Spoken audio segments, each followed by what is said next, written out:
La subasta para estar con Pan inició con una cifra exorbitante de 100 tragos, equivalentes a 100,000 bahts, un precio de entrada inalcanzable que dejó impactada a Piengrak. Las esperanzas de los hombres que ahorraron todo el año se desvanecieron cuando la puja escaló rápidamente a 500 tragos. No tardó en tomar la delantera Tot, un cliente habitual que llevaba años gastando fortunas en ella y que, dispuesto a aplastar a la competencia, elevó la oferta directamente a 1,000 tragos. Ante semejante suma, Pan mostró una sonrisa deslumbrante y llena de seducción que fascinó a todos los presentes, demostrando por qué era la reina indiscutible del club. Sin embargo, desde el área VIP, Paquinier observaba la escena con profunda irritación. Le molestaba enormemente ver esa sonrisa dedicada a otro hombre, especialmente considerando los millones que ella misma había gastado en Pan sin recibir jamás un gesto similar. Incapaz de contener los celos y la rabia, Paquinier actuó por impulso y llamó a un empleado del club para susurrarle una orden secreta. El joven asintió repetidamente y bajó corriendo las escaleras para cumplir de inmediato la indicación de la cliente VIP, mientras la tensión entre la multitud continuaba aumentando. Mientras el mensajero de Paquinier se alejaba, la verdadera guerra económica estalló en la pista principal. Tot no era el único multimillonario dispuesto a todo esa noche, y la subasta escaló rápidamente de 1,200 a 1,500 tragos, desatando una batalla campal entre los hombres más adinerados por ganar la compañía de Pan Absurn. Esa noche, Pan deslumbraba vestida de blanco con un lazo rojo a la espalda, luciendo como un regalo en perfecta sintonía con el evento.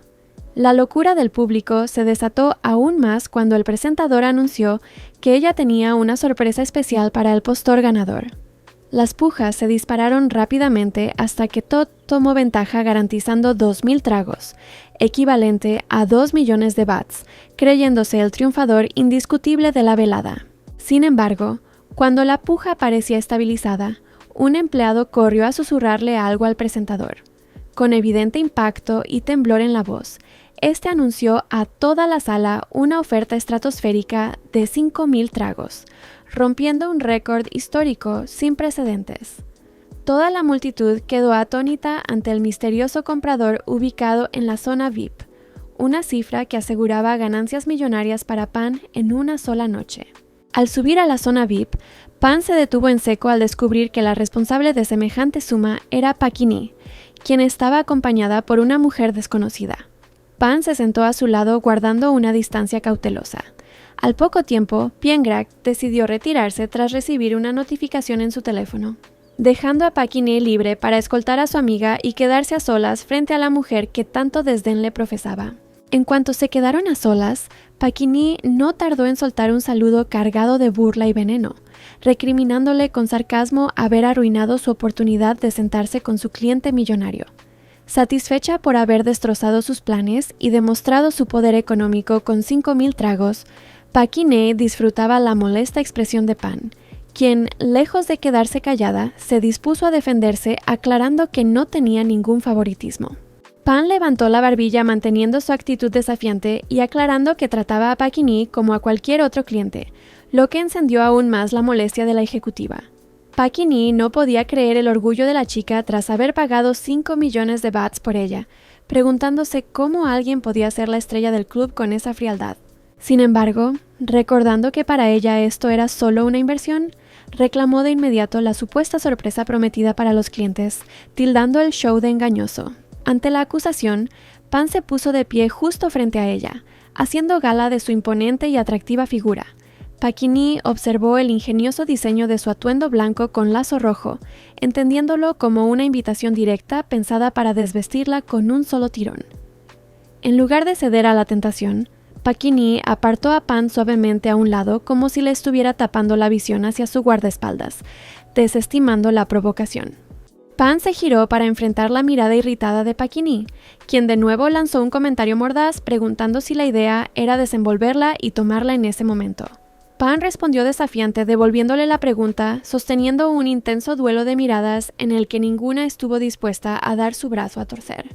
Esta confrontación silenciosa dio paso a un encuentro apasionado en la habitación, donde la tensión acumulada entre ambas se tradujo en una intensa entrega sobre la cama.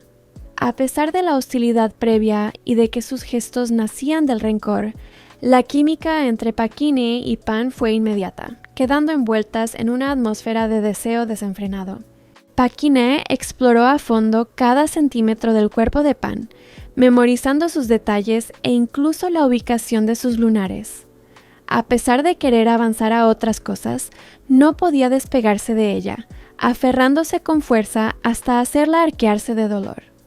Cuando Pan le pidió con delicadeza que fuera un poco más amable, guardó en silencio la vergonzosa queja de lo ruda que estaba siendo al notar la fría mirada sobre ella. Pacini se negó a detenerse, y con una sutil sonrisa de satisfacción en la comisura de sus labios, le dejó en claro con voz áspera que ella no recibía órdenes de nadie. Para Pacini, cualquier palabra de Pan estaba mal.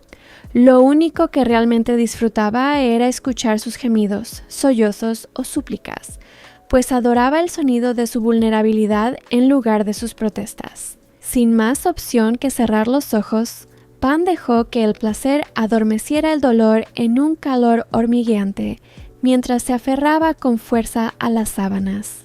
Las respiraciones de ambas se volvieron rápidas e irregulares a medida que aumentaba el ritmo de la pasión, llevándolas a ambas a un punto máximo de liberación antes de culminar el intenso encuentro. Al despertar a la mañana siguiente con el cuerpo dolorido por la intensidad de la noche, Pan permaneció inmóvil dejando que sus ojos se adaptaran a la luz de las cortinas. Al intentar moverse, notó con sorpresa que el brazo de Pacini descansaba sobre su estómago, aunque prefirió convencerse de que era solo un movimiento involuntario al dormir y no un abrazo real, ya que dudaba que alguien como ella fuera capaz de demostrarle afecto. Tras deslizarse fuera de la cama con cuidado para no despertar a Pacini, Pan contestó una llamada de su madre. En lugar de recibir un saludo afectuoso o un gesto de preocupación por su bienestar, su madre le pidió fríamente 3 millones de bahts para resolver un problema urgente de su hermano. Sintiéndose profundamente agotada, Pan accedió sin discutir a realizar la transferencia, colgando de inmediato para evitar una conversación vacía.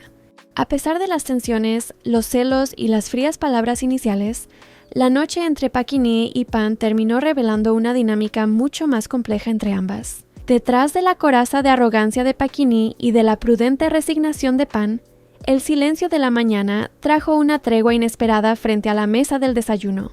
Un momento donde las miradas sustituyeron a los reproches y donde quedó en evidencia que, muy en el fondo, la conexión entre la implacable clienta VIP y el cotizado ángel del club va mucho más allá del dinero.